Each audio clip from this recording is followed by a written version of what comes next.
Hello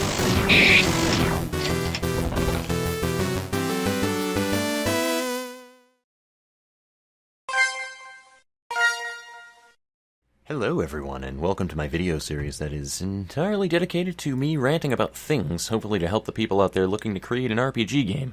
Now, before we actually touch into the part where we build the thing, let's first establish a few ground rules so that everybody has a much better understanding about what to expect out of this series. For starters, let's begin with my own experience of the subject matter, shall we? To put it rather bluntly, I've never released a single game to the public at any point in my life. I have zero experience in a public environment in terms of creating an RPG with a team as well. This being said, I would still argue that I still have quite a few valid points to bring to the table for this series. Assuming, of course, that my opening statement caused any alarms, that is. With that out of the way, then allow me to explain what I do bring to the table exactly. For nearly the last decade, I've been working on and off on a project of mine that I will hopefully make into a pretty solid action RPG someday. The original goal was to animate a series for it, however, animation takes time and patience. Much like creating an RPG, the difference is that I actually enjoy the process in creating an RPG versus comics and animation.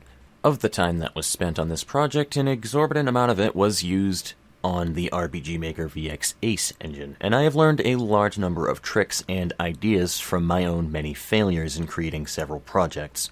This series will be a repository for me to pass on my knowledge of the many things that I had to learn the hard way back in those days, and pass them on to newer people trying to make their way through the same struggles that I did.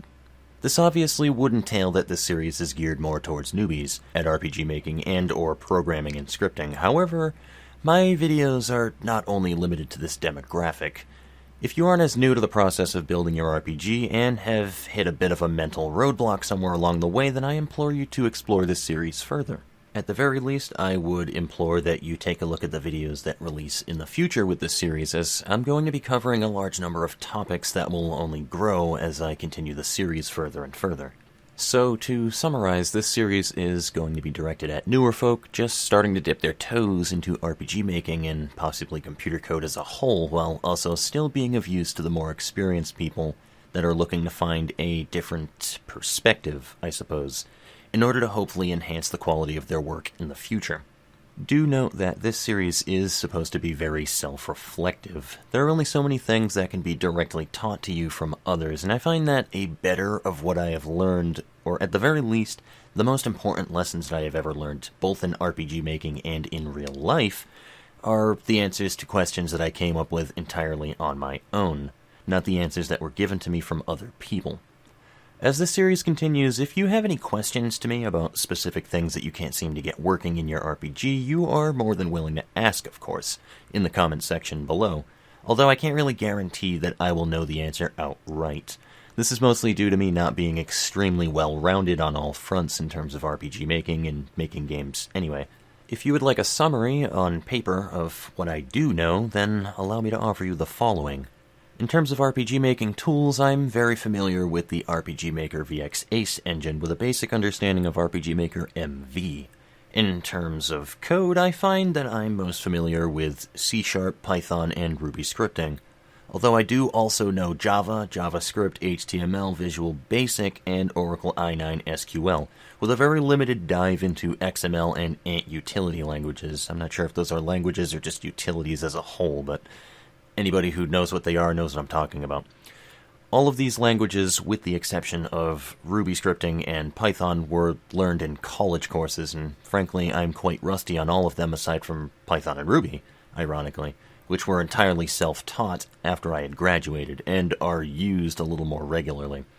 To provide a little bit more background to this as well, I actually originally wanted to get into game design back in the day, but that changed once I had a really good concept, or at least a better concept, on what it was like to work within the field of game design. And the thing is, I want to build a game. I want to build the game that I want to build, that is. I don't want to cut out a bunch of shit just because I need to meet arbitrary deadlines to reach a company bottom line. To me, making a game and an RPG is an art, just like painting or sculpting or really any other form of free expression. And I hope you folks keep that in mind when you're listening to what I have to say in future videos, because my perspective comes from that of an artist with an extreme passion for game design and especially RPG games, because I find that this genre is typically the best genre to get the perfect formula for escaping reality in order to enter an entirely different plane of existence with nothing more than just a little imagination. The biggest strength of the video gaming medium as a whole is interaction, as in, you press a button and you do a thing. It's really that simple. The world and the game directly react to things that the player does. It means that, well, by design, video games can do things that no other art medium can even come close to replicate, and to me, this is one of the most important concepts to have in mind before creating your RPG. Now, I know, I might not be a guru in terms of game design, but at least I'm not going to pretend like I am, and at the bare minimum, if you need help or perspective in terms of building your RPG, then I highly suggest that you take a look at one of the future videos of this series and see what you think. They will likely be fairly lengthy. However, I firmly believe that the length of the video will only complement the goal that I am setting out for. I want to try to break down every little aspect that I can about each topic and really talk about it in a critical way. I can't promise that I know everything about game design, however, what I can promise is that I am a hell of a lot more critical than most people usually are in terms of analysis, especially on the YouTube platform. And during this video series, I will also be offering several examples of my own projects, or of things that I created specifically for the purpose of demonstration, to illustrate the point of what I'm talking about. After all, an informational series would be considerably less effective if I didn't explain my points while offering evidence and examples, eh? And that about concludes my introduction of what to expect with this series. I hope to catch you in the next part, where we actually start to brainstorm an RPG from the ground up. In the next video, we're going to talk about the tools that you need and starting the framework for your RPG. And once again, I hope that I get to see you in that segment as well. So, take it easy, ladies and gentlemen. I will see you later.